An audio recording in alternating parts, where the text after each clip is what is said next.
Welcome to worship.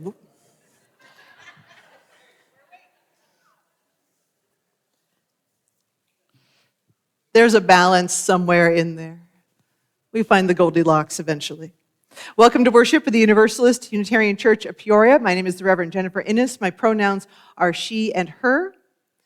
This is a congregation that is striving to live into its mission of embracing freedom, loving wholeheartedly, growing in mind, body, and spirit, and adding to the wholeness and the healing of the world. Our church is on stolen land that was once home to the Illini Confederacy, including the Cahokia, Kaskaskia, Michigamia, Peoria, and Tamaroa people. We give thanks for the care they show to the land and do our best to care for it today. We welcome all who join us in person and online and invite you to come and join us for coffee hour after the service. If you are new to us, thank you for joining us today. Please wear a name tag, help us all get to know one another, and all the questions and all the conversations are welcome. We are striving to meet everyone's needs in worship, so we have a scent-free area up front. We have hearing assist devices available, tall chairs if you need that, braille and large print hymnals, fidgets, coloring pages, because those are available to anybody. And we also have an interactive order of service, and we have some kid family-friendly seating up in the front and up in the back. If there's something else we can do to help make worship more comfortable for you, please let us know. Let me remind folks, if you would take a moment to turn to your respective devices and switch them to worship mode, whether buzzy or silent. If you need a little help with that, please feel free to ask. And I have a few notes for today. This coming Saturday, May 9th, Great Grove. The workday includes mulching, putting mulch on the trail, I believe, and continuing the effort to remove invasive species. I'll just say that this has been a long-term effort and commitment on the part of the congregation when we first came to this property a little over 20 years ago, to really do the best to take care of the many acres of woods that are here, and to do so by removing invasive species, incorporating native species. So this is part of that ongoing work. See Evan Stubbs for information. Also, next Sunday, we have two things happening. One, the jewelry exchange, and two, the plant exchange. Those are places where if you have something that you would like to kind of send out into the world, plants, jewelry, come and bring those next Sunday, and folks will be looking at them. If you want to make a little donation, if you receive something, that's great. Otherwise, just the exchange is also wonderful. The jewelry that comes in will be, whatever doesn't get taken by folks will go to the rummage sale a little bit later this summer. And I invite Austin Locke up for an annual campaign update.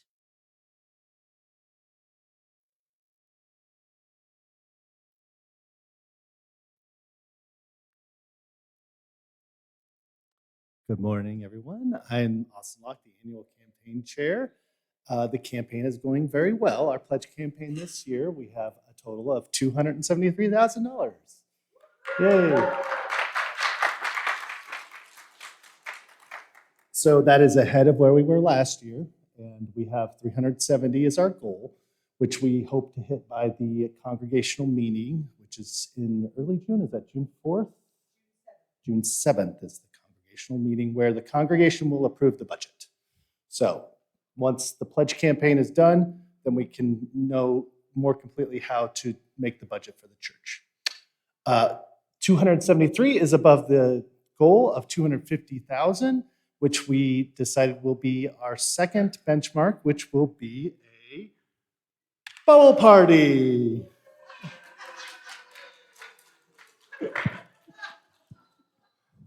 So please join us after the service in the fellowship hall for a kids' bubble party. So we want all the kids there, and we will have bubbles for everybody, make big bubbles and small bubbles, and that should be fun. If you have any questions, you can see me.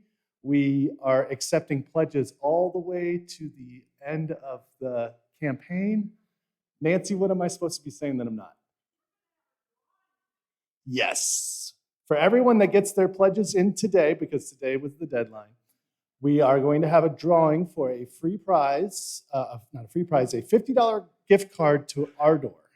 So that will be the prize today for everybody that Childers. Oh, Childers, we switched it. For Childers. And that's for anybody who gets their pledges. We welcome any pledge, no pledge is too small, and no anything that you want to get in. Today, you will get in the drawing. By noon. Okay.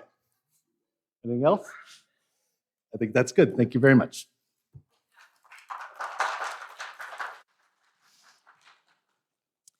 Also, as part of our annual campaign, this is very much about putting together a plan and a vision for what the church year is to come.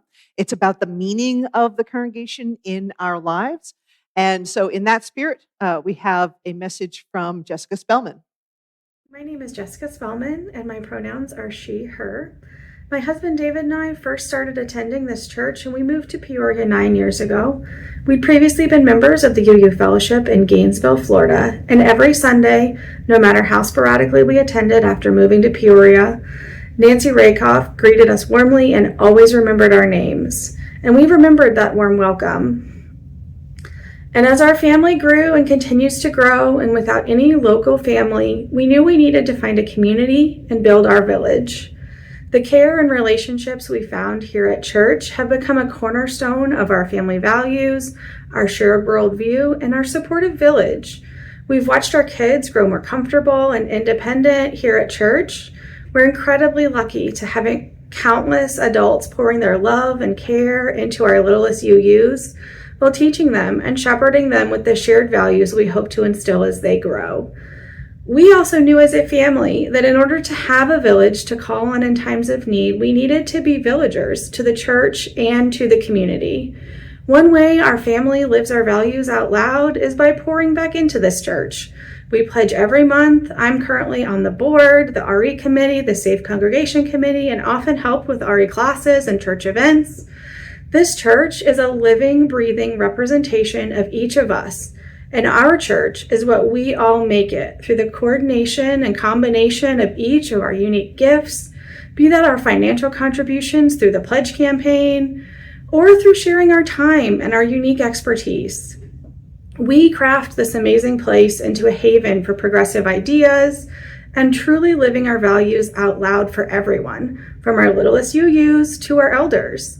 I hope you will join me in pledging to support this incredible village we have all created together, and to ensure that we continue to be villagers for this community and for the larger community by living our values out loud.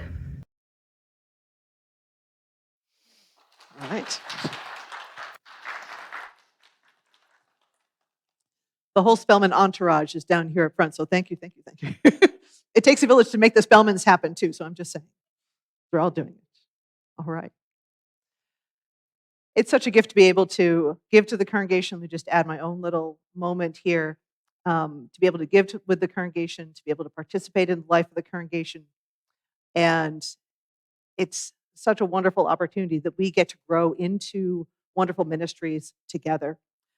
So again, if you haven't gotten your pledge in already, please do so by noon.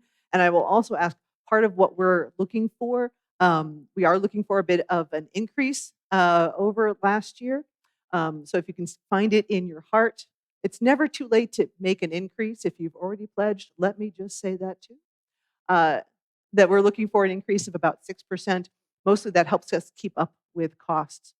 But also is still allowing us to do wonderful things like have a bubble party after the service today. So thank you. Right. Let me invite you to join us in our opening hymn, Forget Your Perfect Offering. We have a nice opportunity today. Kathy McNeil is subbing in for Sherry Seckler today. And so Kathy's going to be helping us with providing some of the music for some of the songs that we've been doing a cappella, including this one and including the middle hymn as well. So it might sound a little bit different, but it might actually be more musically accurate Wow, that's a really nice idea. So please rise in body or spirit and follow me.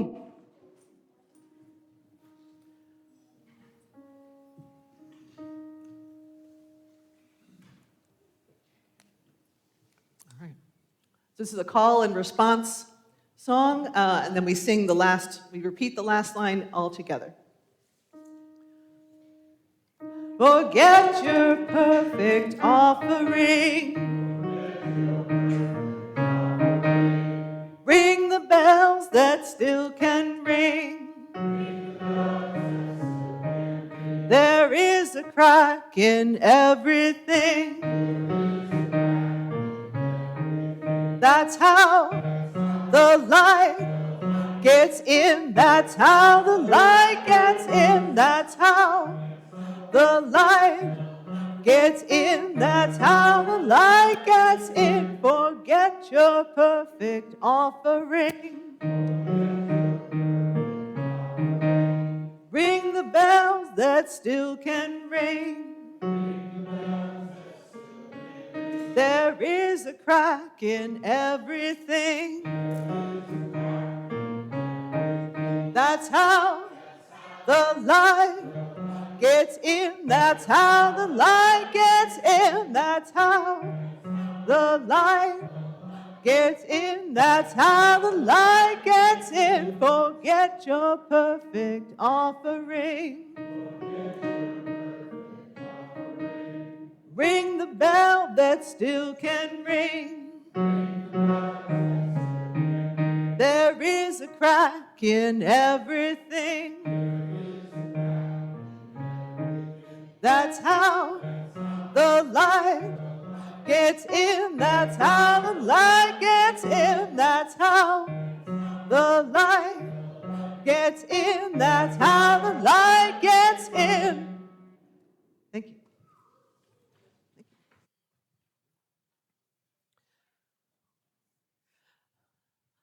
And let me invite Denise and Zita up forward for our opening words.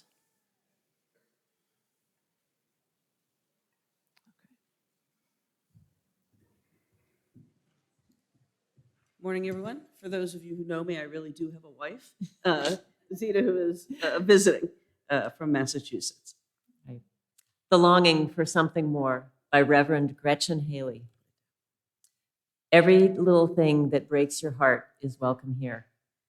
We'll make a space for it, give it its due time and praise. For the wanting, it represents the longing for something more, some healing hope that remains not yet. We promise no magic, no making it all better, but offer only this circle of trust, this human community that remembers, though imperfectly. That sings and prays, though sometimes awkwardly, this gathering that loves, though not yet enough. We're still practicing, after all, still learning, still in need of help and partners. Still becoming able to receive all this beauty, all these gifts we each bring. Come, let us worship together. We practice that.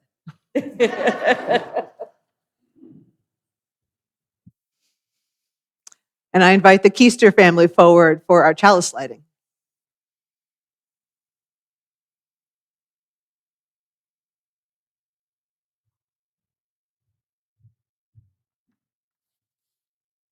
The Meaning of the Chalice by Martha Kirby Capot.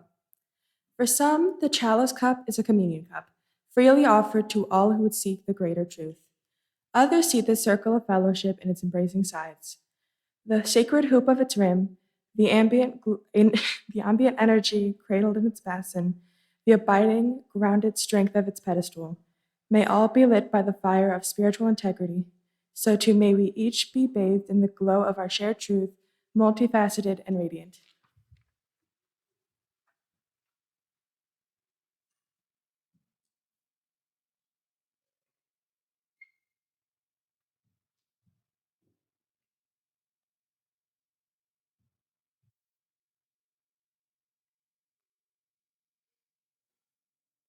During our music for meditation, all are welcome to come forward and light candles that are so what is in your mind and on your heart.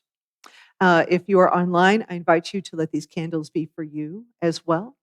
Let us now enter into our music for meditation.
from my colleague, the Reverend Susan McGinn.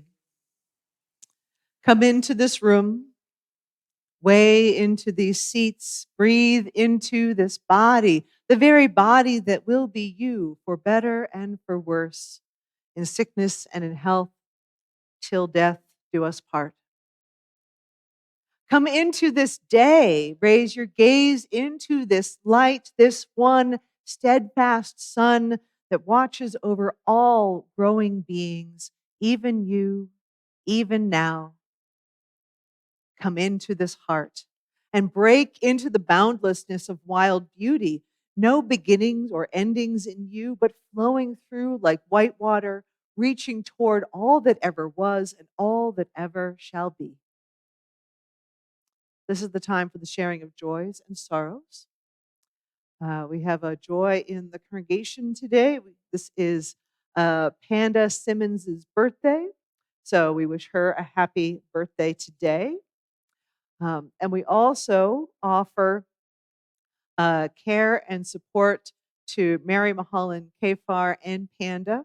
They are both struggling with health concerns, which is why we don't get to see them in person today. For the congregation, I share a joy. This church was founded as the Universalist Society of Peoria on May 5th, 1843. So Tuesday marks the congregation's 183rd birthday. Yes. Yep.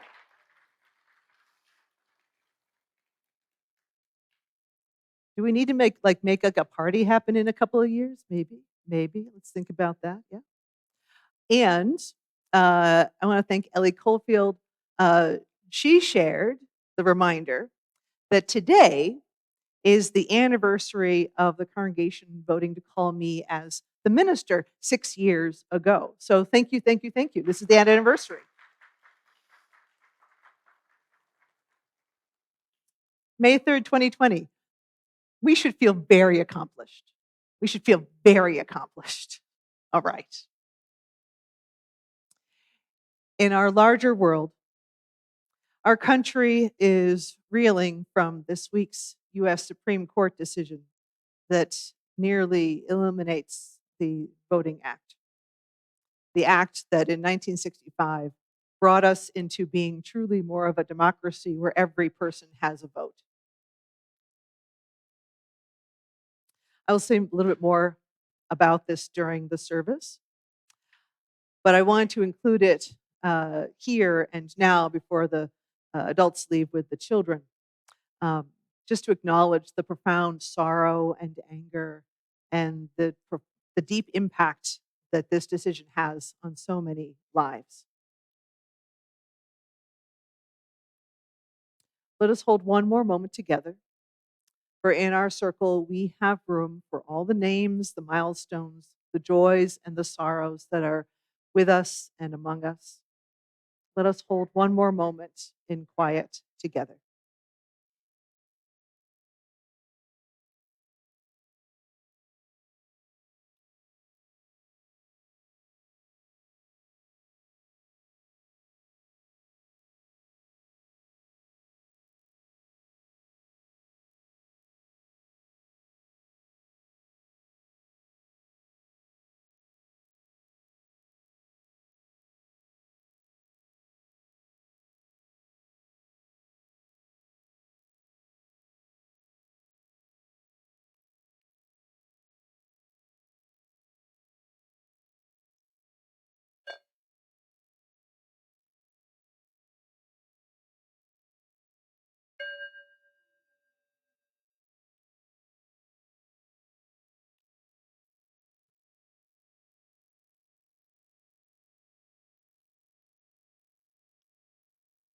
Shalom, salam, amen, and blessed be.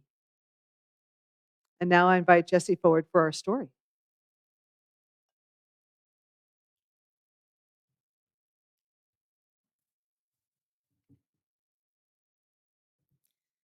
Our story today is about our chalice. I love lighting the chalice in worship and having it burn the whole time. But I wonder if everyone knows the story of how we started and came to that tradition. So today I'm telling the story, Our Chalice, a symbol of generosity. You see, many, many years ago, but maybe not so far off really, in 1940, the world was feeling like a scary and chaotic place. Whole countries were at war with one another, and people of all ages, families with young children, elders, were all caught in battles being fought in their cities and towns. You see, people had to leave their homes because it was no longer safe. They had to take only what they could carry. They were cold and hungry and scared. This time is known as World War II, and the place was the whole continent of Europe. During this time, our Unitarian ancestors in America and Canada were relatively safe. They felt like they could practice some generosity and help the people in Europe. They knew they had resources of food to eat, of supplies, and to give warmth and shelter. And most importantly, our Unitarian ancestors knew that they could help give the gift of hope. This way, they could let the people know that they were part of an interconnected world and that there were people who loved them and valued them. Many Unitarians came together and created the Unitarian Service Committee, or USC, and they put that generosity into action. There was one problem. A lot of the people who needed help didn't speak English, the language that the USC workers spoke. So they had to make a symbol or a picture to let people know that here you can come for help. So an artist named Hans Deutsch was asked to design a symbol. And Hans looked into his heritage and looked into the Unitarian heritage and found in Czechoslovakia a symbol of a flaming chalice. A chalice is a cup that can hold healing liquid and be shared with others. And it's flaming because it shows the love and the care that we have for one another. And so the flaming chalice became a symbol of the Unitarian Service Committee. And the new symbol worked. People all over Europe knew they could find help wherever they saw the flaming chalice. They knew that in those buildings and vehicles, they would be safe, they would be warm, and they would be fed. Many years later, the flaming chalice has become a symbol of Unitarian and Universalist groups all over North America. And gradually, from the 1970s on, more and more congregations began lighting a flaming chalice during their worship services. One woman told how the flaming chalice helped her while she was in a Nazi prison camp back in World War II. She said every single morning in that terrible place, she would draw in the sand a flaming chalice to remind her that there were people in the world who cared about her, that there were people who knew that we were all interconnected, and that love was the most important thing. So, do you know that you and you and you all have a flaming chalice you can take with you? You can just put your hands together, wrists together, and you light it with your fingertips, and then you know you've got a little bit of hope and generosity inside of you. I wonder what our flaming chalice means to you. I wonder how you are called to live that value of generosity. I invite the kids and volunteers to join me for religious education.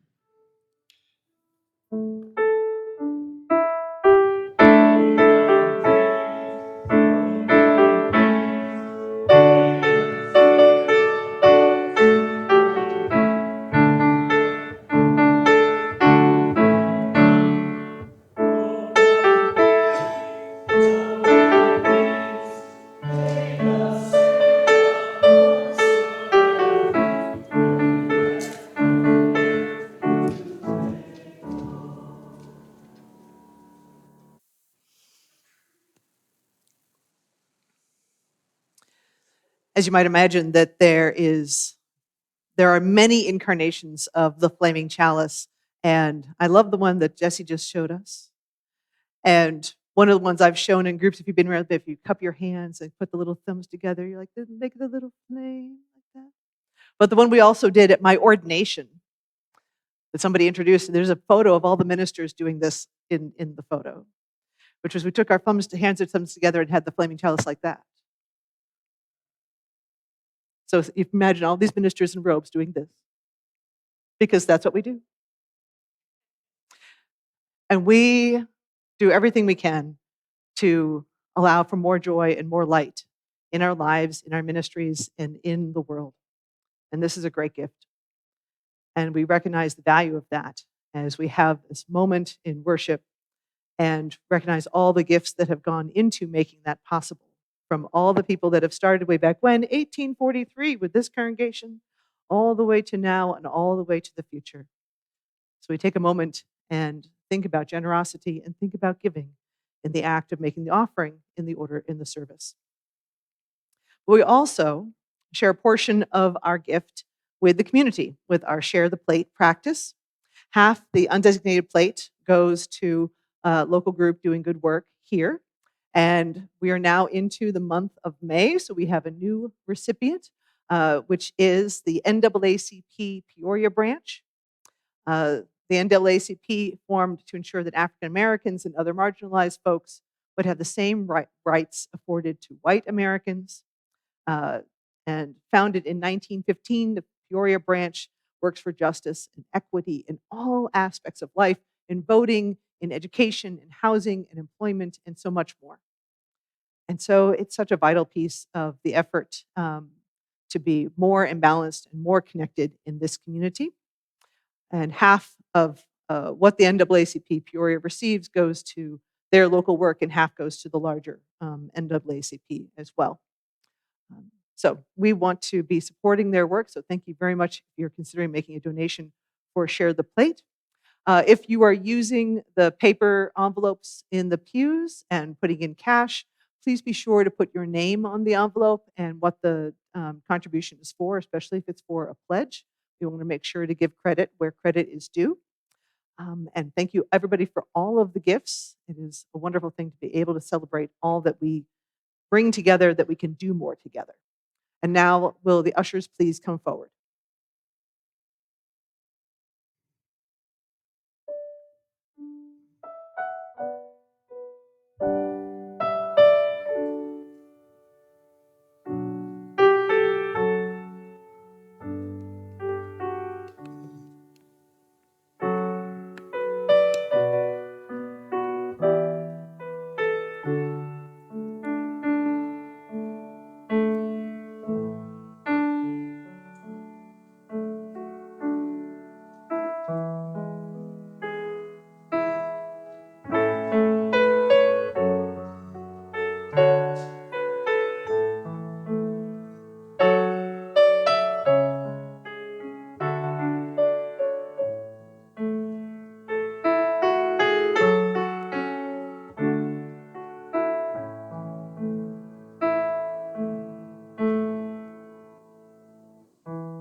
For the reading, I'm taking a moment to offer a note about the U.S. Supreme Court decision this week. And I want to thank my colleague, the Reverend Dan Schatz, for his words. As you might imagine, the ministers, we were all talking amongst ourselves, what are we going to be saying about this today and in the weeks and months to come?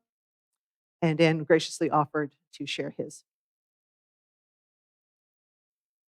I need to say a few words, he says, about the gutting of the Voting Rights Act by the Supreme Court this past week. Some of you know the Voting Rights Act was passed in part because of national outrage at the lynching in Selma of Unitarian Universalist minister, the Reverend James Reeb, and also from the death of another Unitarian Universalist, Viola Liuzzo, shot while transporting people during the march. We remember them, along with Jimmy Lee Jackson, Jonathan Daniels, and so many more who lost their lives or who suffered physical and other kinds of injuries because of their commitment to democracy and voting rights. Our Unitarian Universalist values today speak of inclusive democratic processes. The voting rights was, and for what's left of it remains, the most effective and important tool to ensure that we have democracy and that it is inclusive. And so we have work to do. We have work to reclaim the mantle of our forebears, to demand that democracy be inclusive and just, to repair, rebuild, and create a just and inclusive society. This is not the only thing that Unitarian Universalists do, and it wasn't the only thing the Reverend James Reeb or Viola Liuzzo cared about either, but it is part of the work. It's an important part of the work. As Unitarian Universalists, we labor to create the society of our ideals. We labor in the short term to repair the damage, and we labor over decades and centuries to create a new society that is indeed just. It is always good to be really clear about the work that needs to be done, and then we can make a plan and pursue it. It matters how we show up in the world. And in that spirit, I turn to our hymn, We Shall Be Known by Ma Muse. This is one we've been learning a little bit, and we have the opportunity to have it with music, not just a cappella, in this moment. And we're going to listen through once in its entirety, and then we'll sing through twice. Please rise in body or spirit.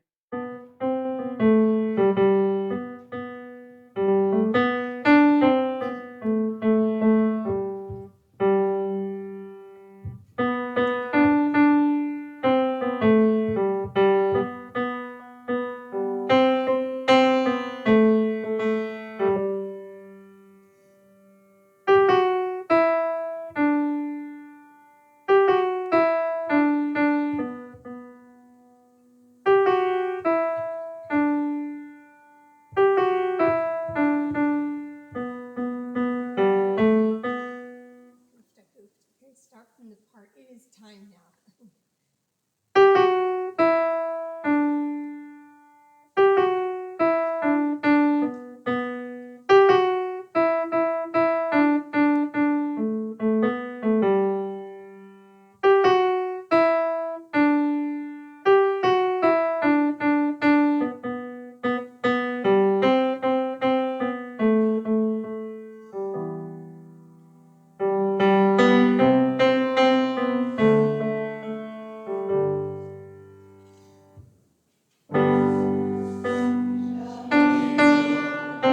Company we keep by the ones who circle round to tend these fires.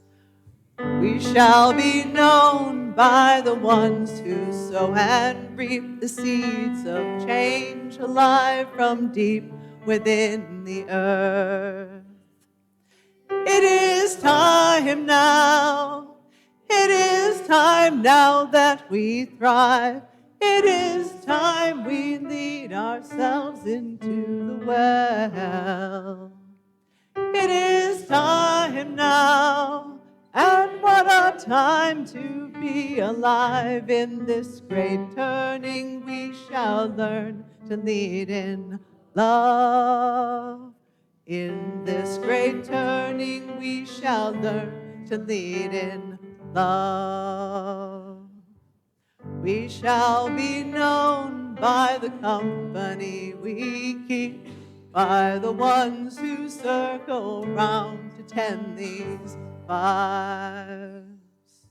We shall be known by the ones who sow and reap the seeds of change alive from deep within the earth.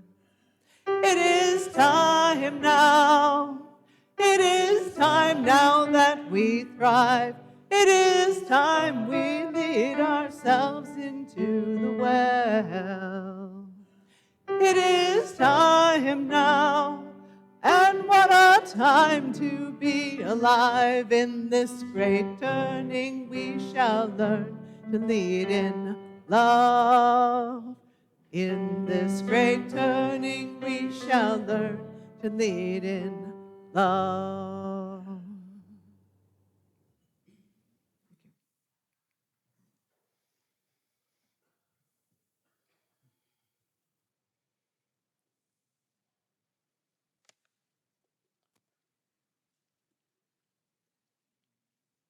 I begin with an excerpt from Reverend Rebecca Parker's piece, Choose to Bless the World. She says, "You must answer this question. What will you do with your gifts? Choose to bless the world. The choice to bless the world is more than an act of will. It is an act of recognition, a confession of surprise, a grateful acknowledgement that in the midst of a broken world, unspeakable beauty, grace, and mystery abide."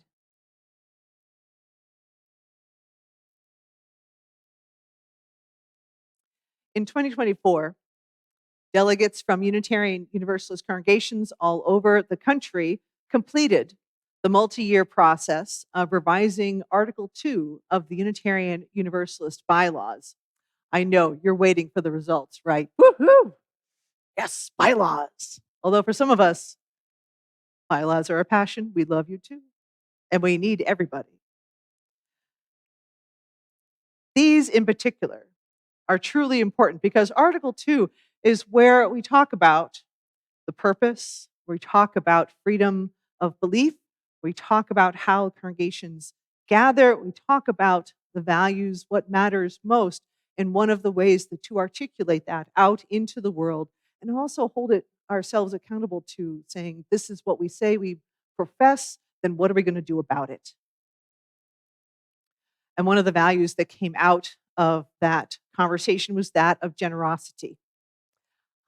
And with this revised articulation of values, it was a statement of here's what's important about this, here's a thing that we believe, and then a promise to here's what we're going to do with it. Here's what we're going to do. So for generosity, it says, we cultivate a spirit of gratitude and hope. We cultivate a spirit of gratitude and hope. We covenant, we promise, we covenant to freely and compassionately share our faith, our presence, and resources. Our generosity connects us to one another in relationships of interdependence and mutuality. We covenant to freely and compassionately share our faith, presence, and resources. Our generosity connects us to one another in relationships of interdependence and mutuality.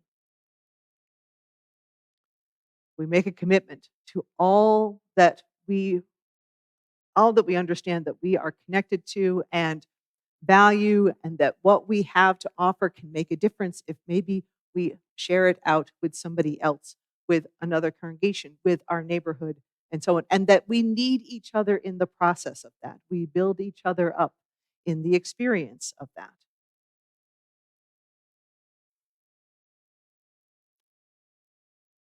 And I think this is a radical statement in the face of so much in our culture at this moment that is about extraction, that is about diminishment, that is about reducing a person to what it can produce and not allow a person to be fully human, for example. Some of the themes in our conversations, in our news at this moment are a lack of trust in one another, lack of faith, an active undermining of trust in one another, that you can't count on the other person to take care of you.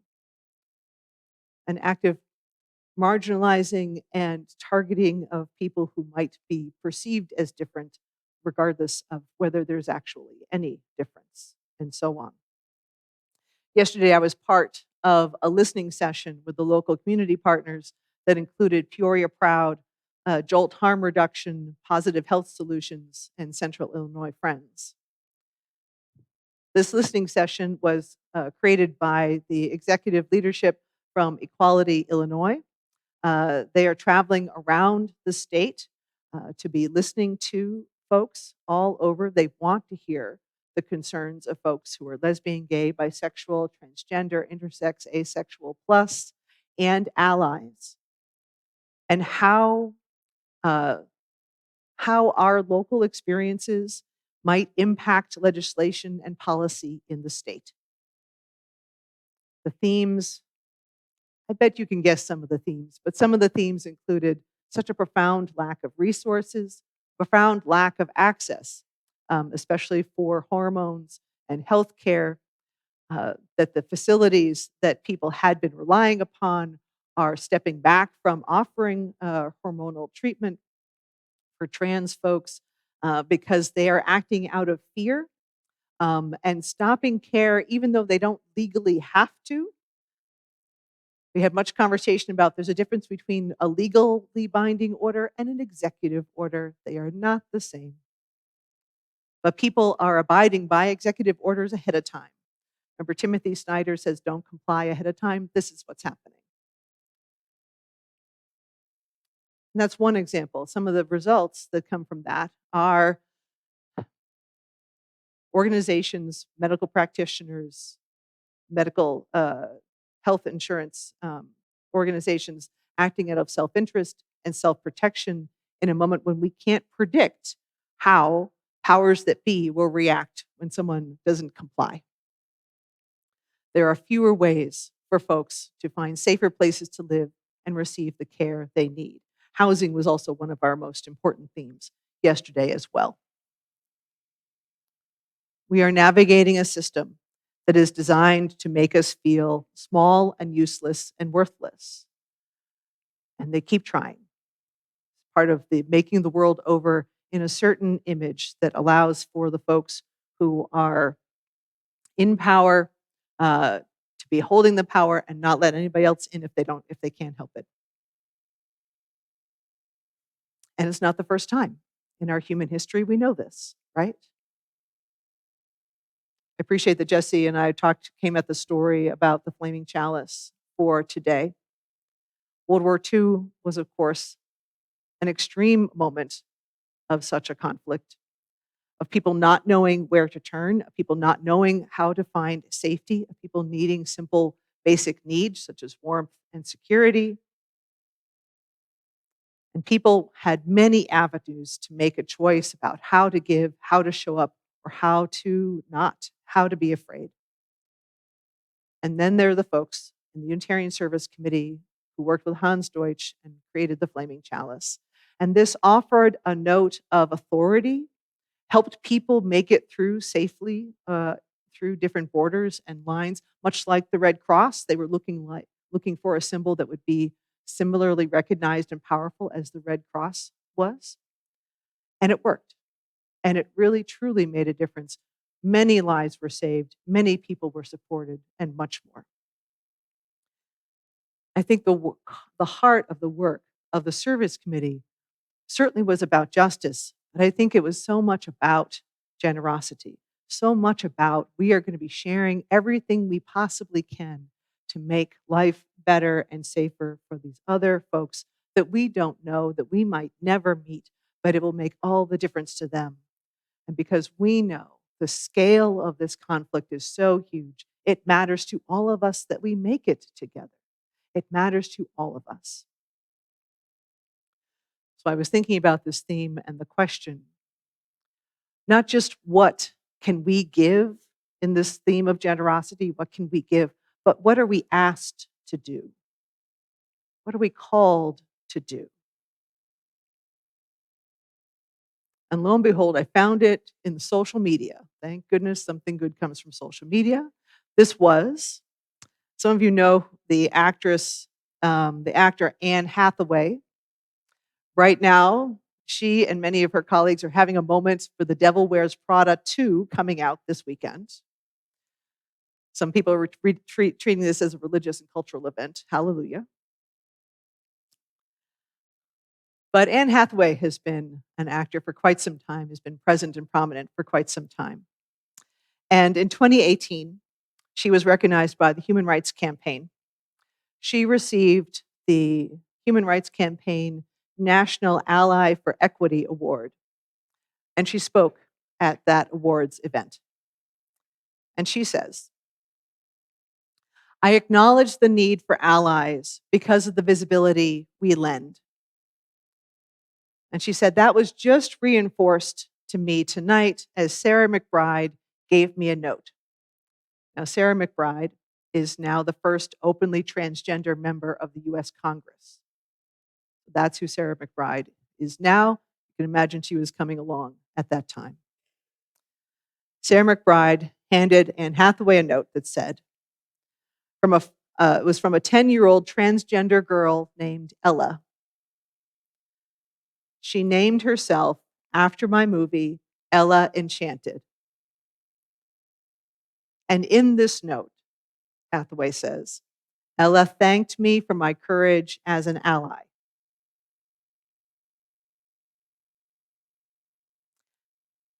And she said, "Ella, sweetie, I want to make something absolutely clear to you. It takes zero courage to love you. It takes zero courage to love you. It does, however, take a lot of courage to get up and talk in front of a lot of people. So I put your note right next to my heart to give me extra strength." It takes zero courage to love you. Something about that struck me. I let that sit. Something about that statement from a public actor to a 10-year-old trans child really struck me. Because Hathaway isn't talking about the performative, the declaration of love and affirmation of dignity that is without cost to the speaker, but looks good for the camera. She's not talking about the performative lack of courage to say, "I love you." And she isn't speaking about a statement of love that sometimes can be a fair criticism of liberal or progressive folks, a statement of love that then has no action or meaning with it. This is a statement of love that matters because it changes the frame. It operates from a very different assumption. It says that dignity, worth, and humanity and compassion are in fact not about an expense. Such a statement expresses a value that goes beyond counts and amounts. It changes the premise. This kind of action of simply saying, "I love you," is not about courage. It is simply saying, "I simply love." This is not to say that love never requires courage. There's some folks among us, many folks we know in our lives, many folks in the world who have been raised to separate who is worthy and who is not, who have been raised to say that some people get to be loved and some people don't because simply of who they are or what they believe or where they come from. among many reasons. And for folks who have that deeply ingrained, whether from family, whether from community, whether from politics, whether from our advertising, feeling compassion and witnessing dignity in another person, truly seeing humanity, is indeed a brave act. This is a courageous act. There certainly are moments when saying, I love you, is courageous. Because that change of frame, saying, I'm going against the theology, I'm going against my community, it shakes one's foundation, one's theology, one's culture, one's politics. When the late African-American Pentecostal pastor, Carlton Pearson, left behind a faith and a ministry with a sense of who was and wasn't a child of God, and instead had a revelation about universalism and a loving, accepting God, he lost his colleagues. He lost nearly in his entire 5,000 member church in Oklahoma. It was a powerful shift, even as he would say in the course of his life that he couldn't help but follow that path. He couldn't help but go where he found love. I bet our Universalist forebear in the early 1800s, Hosea Ballou, would say the same. He discovered universalism in the Bible, and as a result was excommunicated from the church of his youth. But he knew that this was the way. There were costs, but the core value has nothing to do with measures.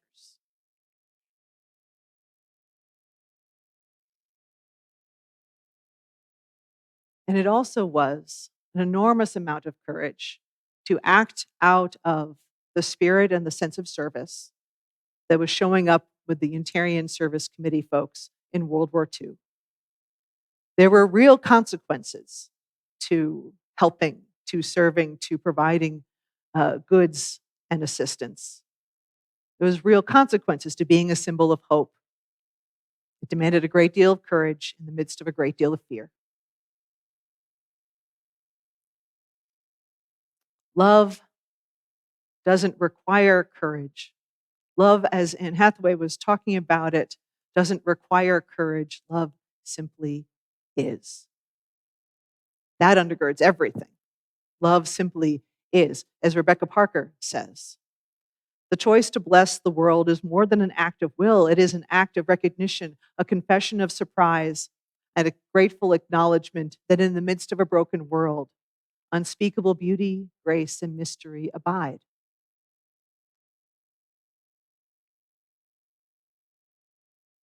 So we have this model of profound, powerful love. It's like, no, this is not courageous. This simply must be. But I do appreciate the second part of Hathaway's comment, that it takes courage to get up and talk in front of a lot of people. So I put your note right next to my heart to give me extra strength. This was an expression of relationship, of interconnection, of saying, I need your strength. I give you mine even when I don't know that that's what I'm doing. I will give you mine as well. The movie Ella Enchanted, in case you don't know, I do recommend. And I recommend watching it with people of all ages. It tells the story of a girl who finds her voice and her power and uses that to create a more just kingdom. It is bright and fun, a little musical, and it's also sincere. We don't know how what we do will impact the world. There are no guarantees. But how powerful it is to move beyond counting the cost of what we give into living that love. How powerful it is to move beyond cost and into living that love. That willingness to live into that largest spirit of love has profound implications for us as a society. And we've already seen this. The Reverend Dr. Martin Luther King Jr. modeled that in his call to us, in his work, in his effort for civil rights and for voting rights. But we also know the work of love is not one and done, as we have now learned again this week. It is always a work in progress. It is always a living creature to be worked with, to find new forms. It's partially why we need to be called to something larger than cost, larger than courage. Amy Campbell, who talks about stewardship and generosity, says, radical generosity is a way of living, not of giving. I'll say again, radical generosity is a way of living, not of giving. So, what does generosity ask of us? It asks of us to become more, to leave commodification, to leave consumption, to leave behind so much. There are folks who are waking up to the negative impact of policies, of violent political language, of targeting marginalized groups, and how quickly all of those attacks impact day-to-day life and our personal ability to survive. People all around us are waking up to that reality that more than $5 a gallon for gas certainly is a wake-up call, if I may say. We have a chance to provide a different vision. Generosity reveals a world that is expansive and inclusive and feeds the soul. Reverend Chris Jimerson from First Unitarian Church in Austin says, spiritual generosity arises when we get this strong, expansive sense of our true interconnectedness. And I believe that sense of mutuality is based, at least in part, on an understanding of our shared vulnerability. We are in this together. All of us need all of us to make it. We are asked to offer something important, that we reveal ourselves. Perhaps as simply as just being in the world, that we are simply here, and this is revelation, and this is powerful. I am here, and you are here, and there is room and nourishment for all of us, for all of us. So it's in that spirit that we claim and aspire to this value of generosity, this cultivating gratitude and hope, a commitment to freely and compassionately share our faith and presence and resources, that we are connected, that we are independent, interdependent, and that we are mutual. Let us go forth, become more, live more, and bring that abundance out into the world. Amen.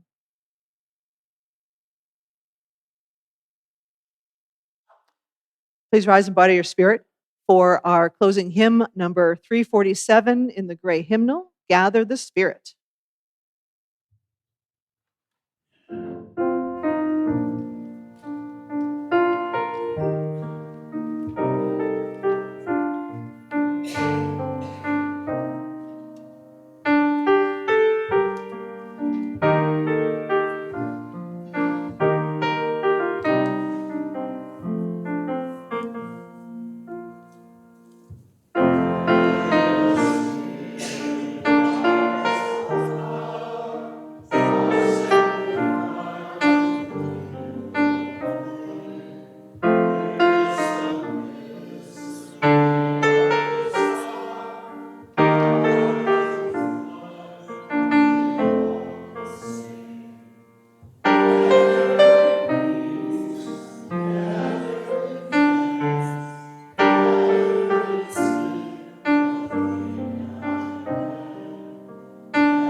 The more we take from our chalice, when we take fire from our chalice, it does not become less, it becomes more.